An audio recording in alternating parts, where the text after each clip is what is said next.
Dans cette vidéo, nous nous intéressons à la manière dont l'allocation dynamique en C++ interagit avec les exceptions. Alors pourquoi s'y intéresser? Parce que comprendre cette interaction entre allocation dynamique et exception, c'est essentiel et c'est assez unique au C++. Pourquoi est-ce que je dis que c'est unique?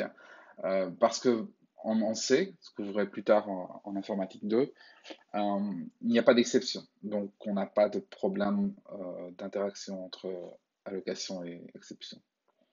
En Java, en C Sharp, ce genre de langage, on n'a pas besoin d'appeler explicitement l'instruction delete. On a tout un mécanisme qui s'appelle la garbage collection, qui fait que les objets sont effacés automatiquement. C++ est un langage assez unique à ce point de vue, hein, puisqu'on a à la fois un mécanisme d'exception et le besoin de gérer soi-même delete. L'interaction entre allocation dynamique et exception, elle va dans les deux directions. D'une part, l'allocation dynamique elle-même va générer des exceptions, que vous appelez new, new crochet, voire opérateur new. Cela peut générer des exceptions, typiquement quand l'allocation de mémoire n'est pas possible. Mais par ailleurs, les exceptions vont poser des problèmes euh, quand on va chercher à garantir que à tout new correspond un delete, puisque les exceptions, elles court-circuitent le flux d'exécution normal du programme, et il va falloir être capable de gérer ça. Mais commençons par le premier sens. Donc, quelles sont les exceptions qui peuvent être levées par new? Alors, si on considère une instruction simple, donc on crée un nouvel objet de type T qu'on initialise par défaut et on en stocke l'adresse dans le pointeur P, eh bien, pour rappel, cette ligne-là, elle est équivalente à deux lignes. La première qui alloue la mémoire et la deuxième qui construit l'objet T à l'emplacement qui nous a été alloué en mémoire.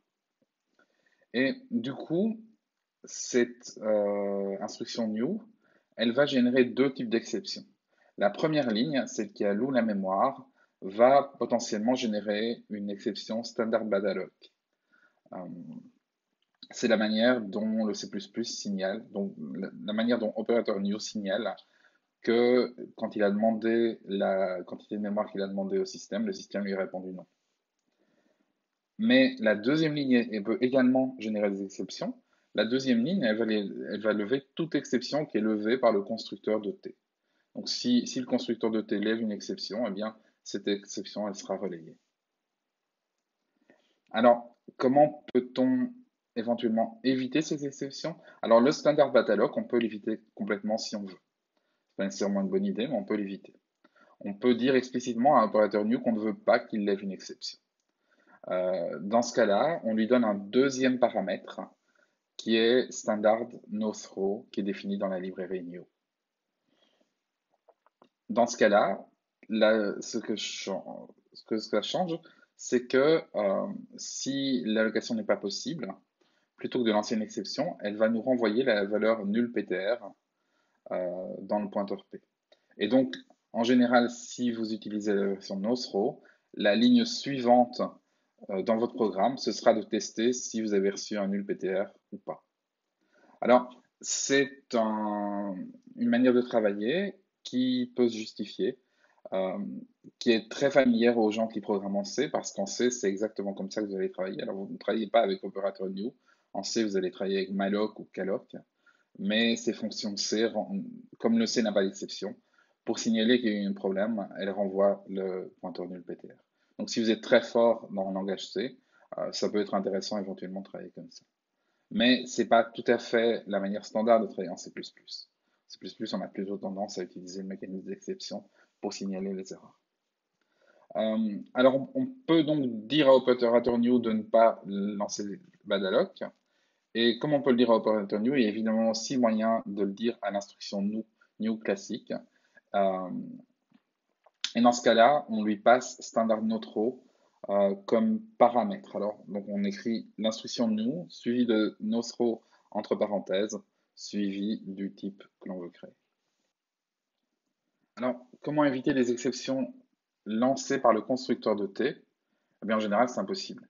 Euh, Si ce n'est pas vous qui avez écrit la classe T, eh bien, vous ne pouvez pas éviter qu'elle lance une exception s'il est possible que le constructeur lance une exception. Si vraiment ça vous pose un problème, vous êtes obligé de mettre cette construction entre un try et un catch et de traiter le truc explicitement.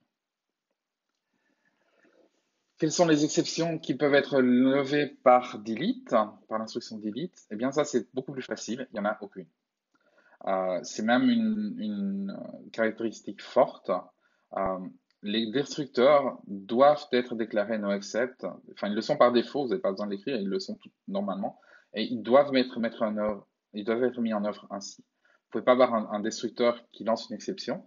Si vous avez un destructeur qui lance une exception, alors ça va faire un crash brutal de votre programme qu'il est impossible de catcher. Alors, avant de voir la manière dont les exceptions affectent l'allocation dynamique, on peut se poser la question de qu'est-ce qui fait qu'on a éventuellement des fuites de mémoire. Et donc, pour cela, Dory va remplacer notre pointeur anglais. Alors, il y a trois sources possibles de fuite. La première, c'est que simplement, vous avez créé un pointeur, enfin, vous avez alloué dynamiquement une variable que vous avez stockée dans un pointeur, et puis vous écrivez sur ce pointeur autre chose. Et du coup, vous perdez, vous n'avez plus trace nulle part dans votre programme de l'adresse que le new vous avez renvoyé, et donc vous allez être incapable d'appeler delete. Ça, c'est une première source d'erreur qui est possible. Alors, il va falloir être prudent pour ne pas générer ce genre d'erreur. La deuxième source possible, c'est que vous n'écrivez pas dans P, mais vous sortez du scope où a été défini P. Alors, dès que vous sortez, P n'est plus disponible, n'est plus accessible, et donc vous allez aussi avoir une erreur. Si vous voulez vraiment allouer dynamiquement de la mémoire dans une fonction, il faut que l'adresse du pointeur résultant soit sortie de la fonction d'une manière ou d'une autre, que ce soit en la retournant par valeur ou en modifiant une variable qu'on vous a passée par référence. Mais il faut que cette information elle sorte. Sinon, vous avez une fuite mémoire. Vous ne pourrez pas libérer la mémoire allouée par new int. Mais tout ça, c'est gérable, c'est simplement une question de discipline quand vous programmez. La troisième source de fuite possible, c'est celle qui nous intéresse. C'est le fait que vous avez bien écrit votre new, vous avez bien écrit votre delete, mais entre votre new et votre delete, vous faites un certain nombre d'instructions et vous faites certaines instructions qui potentiellement peuvent lever une exception.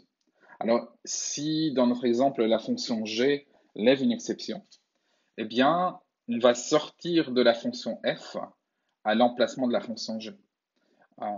Et donc on ne va pas passer par l'instruction delete.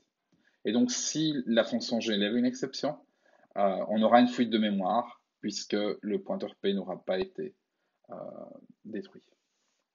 Alors, comment va-t-on faire pour éviter ces fuites? Il y a une première solution qui consiste à toujours travailler avec try et catch. Donc ce qui risque de lancer une exception, vous le mettez dans un bloc try, et puis vous nettoyez les choses avec catch.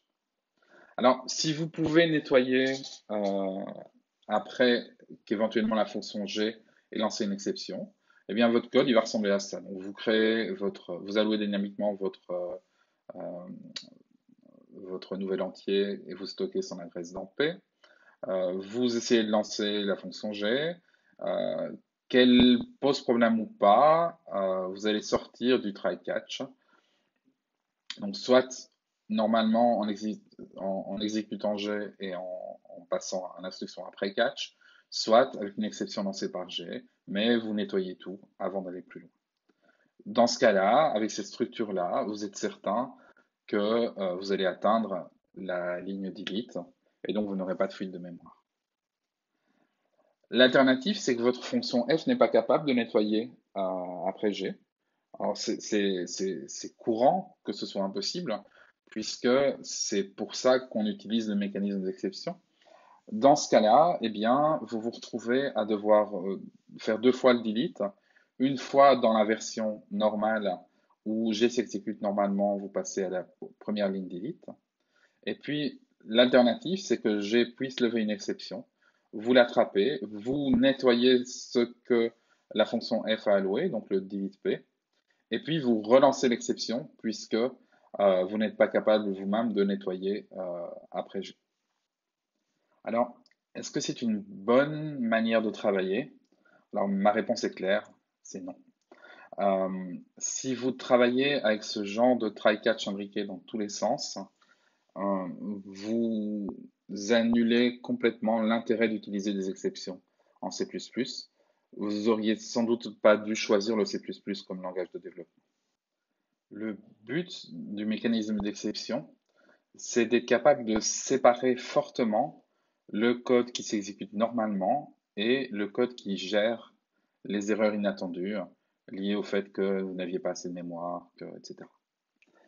Alors, si vous êtes obligé à chaque niveau de fonction d'attraper ces exceptions pour nettoyer un petit peu et puis de les relancer, vous annulez complètement l'intérêt de travailler avec des exceptions et vous feriez mieux de ne pas le faire du tout.